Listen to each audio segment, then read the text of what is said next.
I am sitting in my office right now, staring at a diamond ring I keep locked in my desk drawer. 3 months ago, this ring was supposed to go on Jessica's finger as we stood at the altar in front of everyone we loved. Instead, it sits here collecting dust, a reminder of the day. I learned that sometimes the people you trust most are the ones who hurt you deepest. My wedding was supposed to be perfect. My family seemed happy. My brother seemed supportive. But underneath all those smiles was a betrayal so cruel it still makes my stomach turn. Before I tell you how my own family destroyed everything I built, let me know where you are watching from in the comments below. Hit that like button and subscribe, because this story will show you that sometimes the people closest to you are the ones holding the knife. My name is Kyle, and at 32 years old I thought I had life figured out. I worked as a software engineer in Boston, pulling in a decent salary, living in a nice apartment downtown. But the best part of my life was not my career. It was Jessica. I met her 3 years ago, at an art gallery opening in the South End. She was standing in front of a massive abstract painting, tilting her head like she was trying to solve a puzzle. I walked up and said something stupid about the brushstrokes, and she laughed. That laugh, man. It was warm and genuine. The kind that makes you feel like you are the only person in the room. Jessica worked as a graphic designer for a marketing firm. She had this passion for art that lit up everything around her. Brown hair that fell just past her shoulders. Eyes that seemed to change color depending on the light, and this smile that could make the worst day feel manageable. She loved her coffee in the morning, practically lived for those first sips, while watching the sunrise from our apartment balcony. On weekends, she would paint. Nothing professional, just for herself. Watercolors mostly. Landscapes and abstract shapes that somehow captured feelings instead of images. We dated for 2.5 years before I proposed. I took her back to that same park where we had our first real date, the one with the duck pond and the old oak trees. Got down on one knee right there by the water. She cried, actually cried, then nodded her head so fast I thought she might hurt her neck. We set the date for June, 3 months out from that moment. A small ceremony at a farm venue just outside the city. Rustic and simple, exactly what we both wanted. My family seemed thrilled. Dad James worked in construction management. He had built half the commercial buildings in our area over his 30-year career. Strong, quiet guy who showed love through actions rather than words. Mom Linda taught elementary school. She was the emotional one, always crying at movies, always the first to hug you when you walked in the door. And then there was my older brother Marcus. 34 years old, successful real estate agent, the kind of guy who always landed on his feet. He drove a new car every 2 years, wore expensive suits, closed deals that made my salary look like pocket change. Marcus had always been the golden child. I accepted that a long time ago. He was older, more charismatic, more conventionally successful. Mom and Dad beamed when they talked about him, and honestly, I did not mind. I had built my own path. I had Jessica.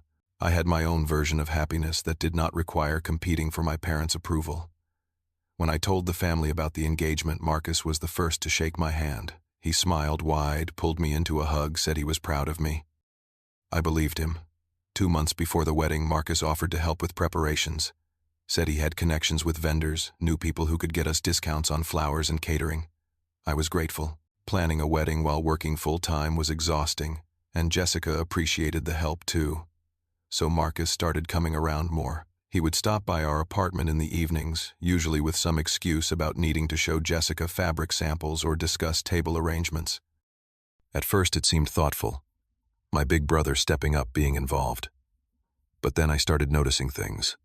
Small things that poked at the back of my mind like splinters you cannot quite remove. One Tuesday evening I came home earlier than usual. Traffic had been lighter than expected, and I walked through the door around 6:30 instead of 7:15. Marcus and Jessica were sitting on the couch together, not inappropriately close, but closer than necessary. They both jumped a little when I walked in. Jessica's laugh sounded forced when she said they were just going over the seating chart. Marcus stood up too quickly, gathered his papers like he was late for something. I brushed it off, told myself I was being paranoid. Wedding stress does weird things to your head, makes you see problems where none exist. But then Jessica started acting different. She had always been affectionate, the kind of person who would grab my hand while we walked or lean against me while we watched television. But suddenly there was distance. She would pull away when I tried to kiss her, claim she was tired, stressed about work deadlines. She started spending more time on her phone too, texting, constantly smiling at the screen in a way that used to be reserved for messages from me. One night I asked who she was talking to. She said a client. Did not look up from her phone when she answered. I had known Jessica for 3 years, and she had never been secretive. We shared everything, told each other about our days, our frustrations, our stupid fears. But now she was deleting text messages. I noticed because her phone habits changed. She used to leave her phone face up on the counter, never worried about who might see a notification. Now she kept it face down, carried it with her, even when she went to the bathroom. Marcus started calling her more often too. I would hear her phone ring, see his name on the screen, watch her step into the other room to answer. When I asked about it, she said he was helping coordinate with the venue, needed her input on last-minute decisions. It made sense logically, but emotionally something felt wrong. My parents started praising Marcus constantly during family dinners. How wonderful he was for helping.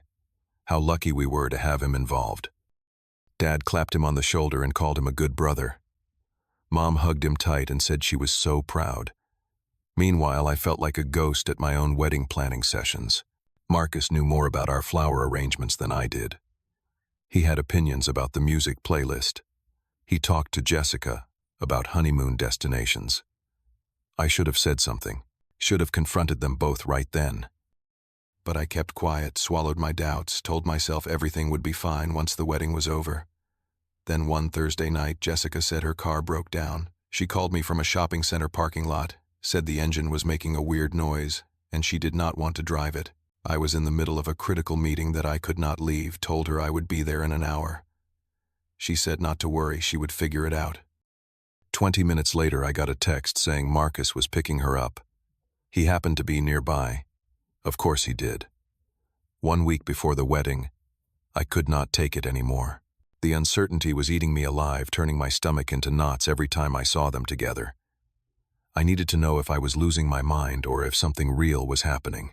Jessica had gone to visit her mother for the weekend, left her laptop at our apartment. She usually took it everywhere, but this time she forgot it on the kitchen counter. I stared at that laptop for 2 hours, fighting with myself. This was a violation of privacy. This was not who I wanted to be. But the alternative was marrying someone while doubting everything about our relationship. I opened it. Her password was saved on a sticky note inside her planner, something she did because she could never remember the combination of numbers and letters. My hands shook as I logged in. Started with her email. Scrolled through messages about work, about wedding vendors, about normal everyday things. Then I saw it. An email from Marcus. The subject line was blank. I clicked it open. The message was short, just one line, but it shattered everything. Last night was amazing. I cannot stop thinking about you. Sent 3 days ago. My vision blurred. I read it again, then again, tried to find some other explanation. Maybe it was about a surprise party. Maybe it was taken out of context. But deep down I knew. I knew exactly what it meant. I went to her messages next. She had deleted most of them, but I remembered she used an automatic backup app for her phone data. Found the backup folder on her laptop. Opened it. Hundreds of messages between Jessica and Marcus going back 2 months. Messages that made me physically sick. They called each other baby. Talked about sneaking away together.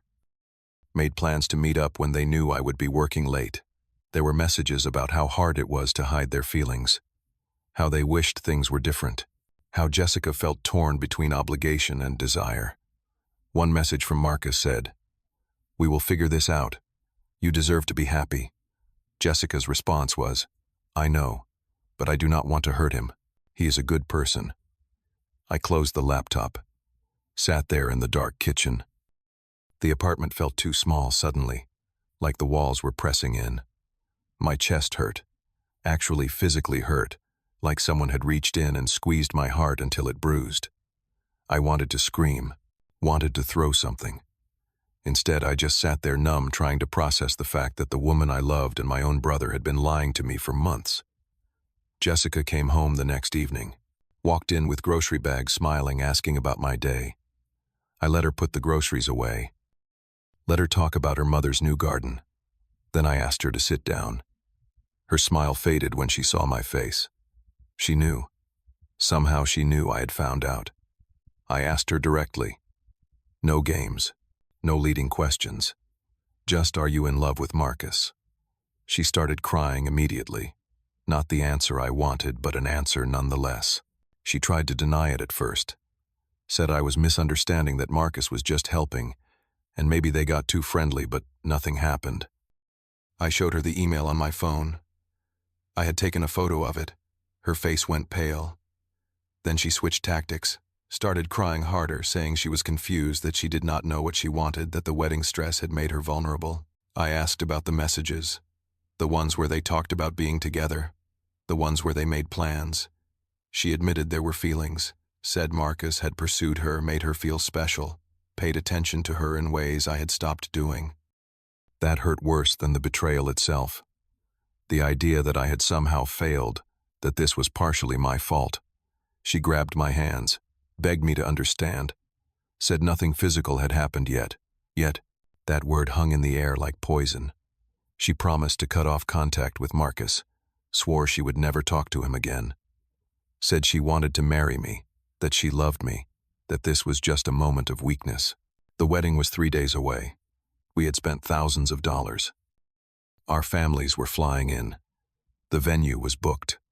The photographer was hired. I wanted to believe her so badly, wanted to pretend this conversation never happened, and walk down that aisle like everything was fine. I told her I needed time to think. Slept on the couch that night. She kept coming out to check on me, crying, apologizing. I barely slept. Just stared at the ceiling, running through every moment of the past 2 months, seeing all the signs I had ignored. The next day I went to work like a zombie. Could not focus. Could not think. My boss asked if I was feeling okay. I said it was wedding jitters. That night I decided to give her a chance, not because I trusted her, but because I was terrified of losing everything at once. My relationship, my family's respect, the future I had imagined. I told Jessica we would go through with the wedding, but she had to prove I could trust her again. She agreed, hugged me tight. Said she would spend the rest of her life making this up to me. 3 days before the wedding, I left work early. I had been putting in long hours on a project, and my manager told me to take the afternoon off, get some rest before the big day. I decided to surprise Jessica. Maybe bring her flowers, maybe try to salvage some romance from this disaster. I stopped at the florist, picked up a bouquet of white roses, her favorite, drove home with them sitting in the passenger seat. I parked in my usual spot, walked up the 3 flights of stairs to our apartment, put my key in the lock as quietly as possible. Wanted to surprise her. Opened the door slowly. The apartment was silent except for a noise coming from the bedroom, a sound that made my blood run cold. I stood there in the entryway holding those white roses, listening to sounds I recognized, but wished I did not. My feet moved on their own. Down the hallway, toward the bedroom door that was slightly open.